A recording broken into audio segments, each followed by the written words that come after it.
हा जो काही पूर्वीच्या जमान्यामधला पोस्चरल अवेअरनेस हा जो काही एक पार्ट आहे तो मला तुम्हाला सांगायचा होता, म्हणून मी हा व्हिडिओ केला. नमस्कार, वैद्य सुविनय दामले.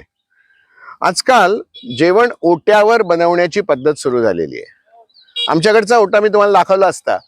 ओटा हा उभं राहून, परंतु तो किती उभं असावं याला काही ठराविक लिमिट असतं. जमिनीपासून तुम्ही किती उंचीवर उभं राहायचं म्हणजे तुमच्या गुडघ्यावर ताण येणार नाही याचा नियम जो ठरलाय हा पाश्चात्य स्टँडर्ड प्रमाणे ठरलेला आहे. पाश्चात्य लोकांची उंची खूप असते, 5 फूट 8 इंचाच्या वरच सगळ्यांची उंची असते. बायकांची तर उंची आपल्याकडच्या तुलनेमध्ये जवळजवळ 1.25 पट जास्ती असते. अशा वेळेला हा जो ओटा असतो ह्याच्यावर असं लोंबकळून उंच उभं राहून त्याच्यातली वरची आमटी आणि त्याच्यात भाजी शिजली का पाय वर करून करून बघायला लागतं, नाहीतर मग खाली पायाखाली पाठ घ्यावा लागतो, टेबलावर उभं राहायला लागतं. सगळी कसरतच सर्कसच होईल. त्यामुळे आपण सुरुवातीला जेव्हा तुम्हाला नवीन घर बांधायचं असेल किंवा ओटा जर रिअरेंज करायचा असेल त्याची उंची कमी ठेवा. म्हणजे साधारणपणे कमरे एवढ्या उंचीला त्याचा प्लॅटफॉर्म आला पाहिजे. सहजपणाने बघा. त्याच्यानंतर त्याच्यावर जवळ 6 इंचाची गॅस शेगडी येईल, त्याच्यानंतर वर 8 इंचाचं पातेलं येईल. तुम्हाला सहजपणे आतमध्ये काय शिजतंय आणि किती शिजतंय, फोडणीचा चारी बाजूचा येणारा तळ जो आहे हा दिसला पाहिजे ना. नाहीतर या बाजूचं जे काही भाजी आहे ही तशीच चिकटून राहते आणि ती कळतही नाही. असं बऱ्याच वेळा बऱ्याच जणींचं होतं. हा अनुभव बघतोय मी, म्हणून मी हा मुद्दाम व्हिडिओ करतोय की ओट्याची उंची जी असते त्याच्यात तुम्ही जेव्हा सतत वाकून बघत राहता तेव्हा प्रॉब्लेम येतो.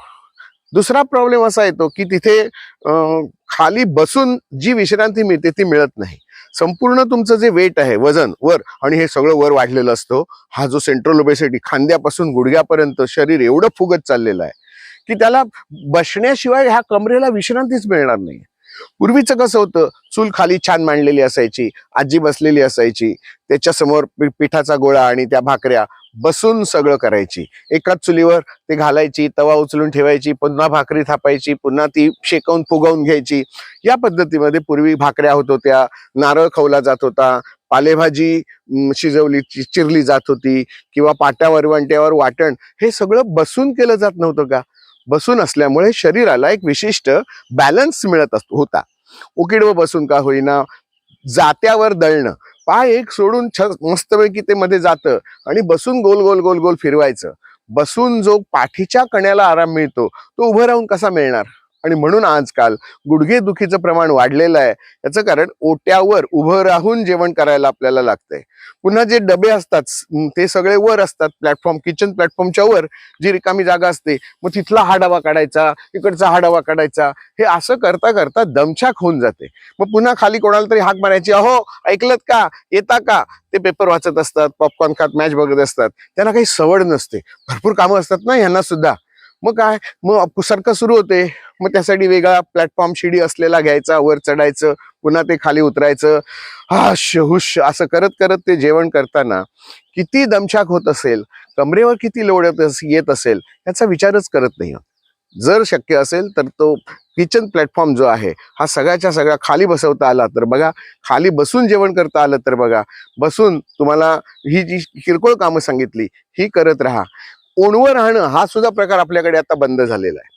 पूर्वी ओणवं राहून फोडणी ढवळायची, असं ओणवं राहून, किंवा ओणवं राहूनच आपल्याला कपडे धुवायला लागत होते, भांडी घासायला लागत होती. अशा पद्धतीने भांडी घासली जात होती एका हाताचा आधार घेऊन. बॅलन्स होत होतं सगळं शरीर.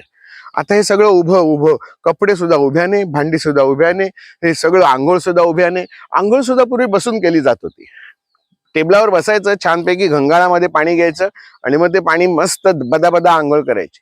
हा जो काही पूर्वीच्या जमान्यामधला पोस्चरल अवेअरनेस हा जो काही एक पार्ट आहे तो मला तुम्हाला सांगायचा होता, म्हणून मी हा व्हिडिओ केला की ओट्याची उंची, बसून काम करणं, किचन प्लॅटफॉर्म, वरचे सगळे रॅक, याचा पुन्हा एकदा जरा विचार करून बसून जर आपल्याला काही करता येत असेल तर जरूर करा. तुमच्या पुढच्या पिढीला, मुलांचं, सुनेचं आरोग्य चांगलं राहण्यासाठी या गोष्टी देखील आपल्याला महत्त्वाच्या आहेत. धन्यवाद.